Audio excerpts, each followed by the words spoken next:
Hello les Malaïkas, j'espère que vous allez bien. Aujourd'hui on se retrouve pour une vidéo revue. En fait c'est pas vraiment une revue, c'est juste vous donner mon avis quelques mois après l'utilisation du fond de teint de chez Kat Von D. Ça fait 5 mois si je ne me trompe pas que je l'utilise. Donc aujourd'hui je reviens pour vous donner mon avis, mes points positifs et mes points négatifs.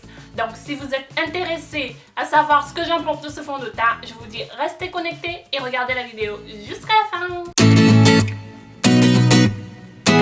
Je vous le remontre, c'est ce fond de teint de chez Kat Von D. J'avais fait une vidéo sur ce fond de teint, je vous mettrai le lien de la vidéo en barre de description.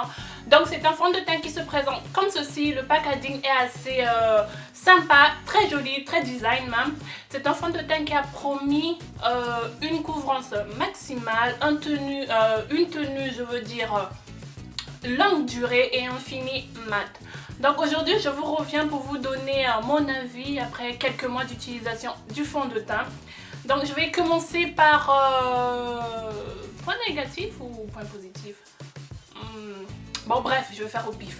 D'abord les promesses du fond de teint. Si le fond de teint nous promet une couvrance maximale, ce qui est tout à fait exact. Je vous ai déjà fait la revue, vous avez vu comment est-ce que j'ai appliqué la première fois. Ce fond de teint, je l'ai appliqué avec vous. Effectivement, ce fond de teint, il couvre au maximum. On n'en a pas besoin d'en mettre des tonnes. Juste une petite pompe, je trouve que ça couvre déjà. Mais si vous avez encore vous avez vraiment des taches, deux pompes, je trouve c'est maximum. Ensuite, le côté mat, oui, il est très mat. Quand vous l'appliquez, vous avez vraiment un visage qui ne brille pas pendant quelques temps. Mais après, je dirais après 4-5 heures, vous commencez quand même à avoir de la brillance. Donc je vous conseillerais quand même de mettre une base matifiante au niveau des zones où vous brillez. Moi par exemple, je brille sur la zone T. Donc je mets d'abord ma base matifiante de chez Makeup Forever sur mon front, sur mon nez, sur mon menton. Donc côté mat, oui, c'est un fond de teint qui tient vraiment ses promesses. Côté longue durée, c'était marqué 24 heures.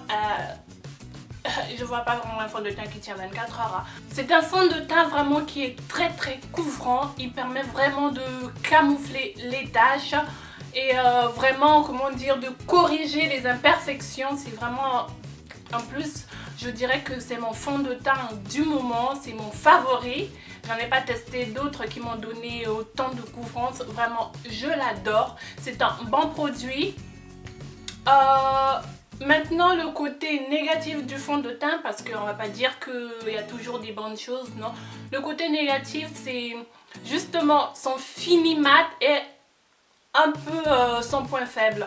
Parce que si vous avez une peau sèche, quand vous allez appliquer et que vous avez des imperfections du style que vous avez des plaques, là c'est mort. Ça se fait voir là au maximum, on ne voit que vos plaques. Si vous avez des pores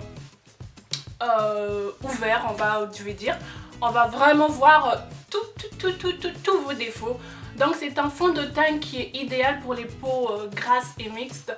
Sur les peaux sèches, je ne vous le conseille pas. Donc pour moi c'est un fond de teint qui est idéal pour les peaux grasses à mixtes. Pour les peaux sèches, non. Et le deuxième point négatif, c'est que travailler le fond de teint est assez dur. Donc ce que moi je fais au fait, c'est que je prends une petite pompe. Bon, je prends une pompe, je tapote une petite... je prends un peu de fond de teint, je travaille d'abord une seule partie. Hein. C'est pas que j'applique le fond de teint partout, ensuite travailler le visage, non.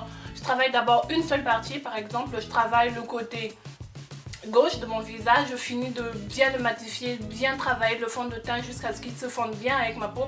Ensuite j'entame une autre partie parce que c'est quand même un fond de teint assez dur à travailler et si vous êtes nouvelle en make-up, ça sera vraiment une catastrophe.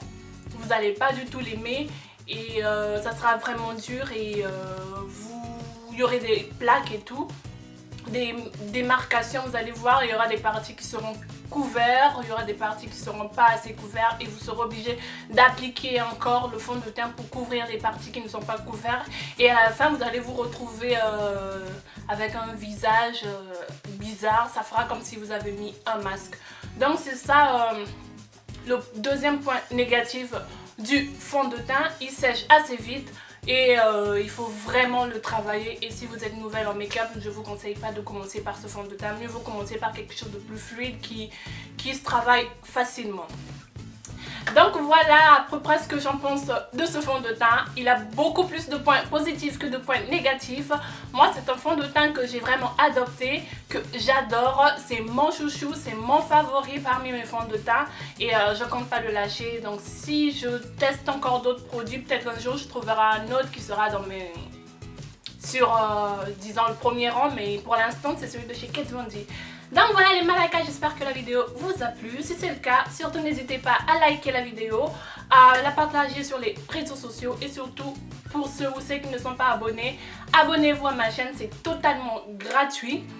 Et n'oubliez pas d'activer la cloche pour être toujours au courant sur toutes les vidéos que je mets en ligne. Je vous fais de gros bisous et je vous dis bye pour une prochaine.